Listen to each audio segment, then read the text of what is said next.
a lot of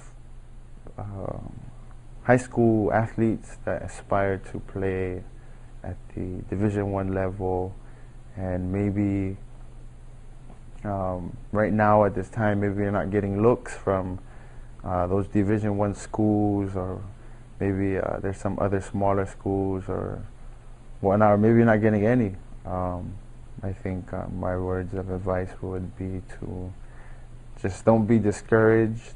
I know a lot of people who took the long route, or they maybe developed later, or maybe they were just overlooked by coaches that didn't see their talent, and they went to smaller schools and they persevered through it all, and now they're playing professionally.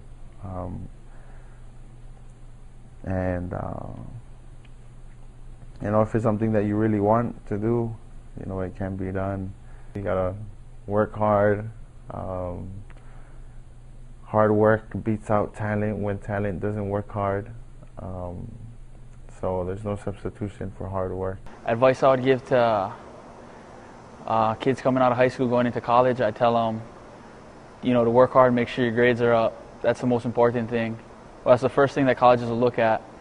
Besides your athletic ability, they'll check up on your, you know, your GPA, your schoolwork, how things are with that. So going into your senior year of high school, I'd pick that up a lot, especially.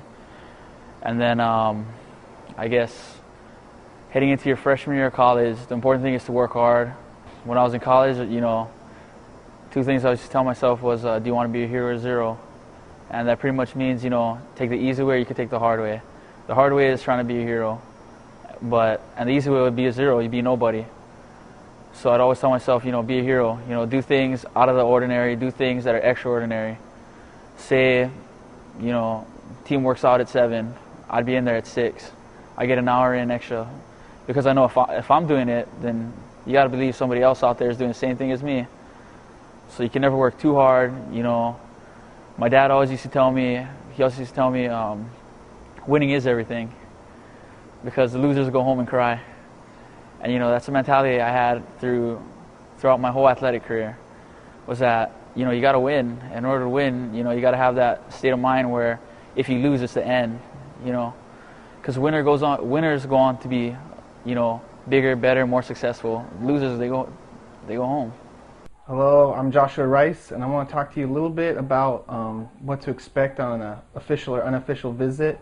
More specifically, I know it sounds silly, but what to wear. You want to be able to make a good first impression on a coach. You don't want to look sloppy or look bad. So what I recommend is wearing, you know, a nice shirt, maybe a polo shirt and khaki pants, and something real comfortable, but also something you'll look nice in, because if you want to be confident when you're talking to coaches, and if you look confident, you'll feel confident, and then you'll come off as confident. And first impressions is a big thing about making connections with people, especially if you're talking to somebody like a coach you want to make a good impression on. So I know it sounds silly, but definitely dressing nice on a visit, talking to a coach is very important. It's a little bit flexible depending on where you go. For instance, I went to Hawaii, and because of the culture and the climate and everywhere, I wore khaki shorts and a polo shirt with slippers, which was perfectly acceptable, but I still looked presentable. So just something you want to keep in mind when you're talking to coaches and making your visits to different colleges.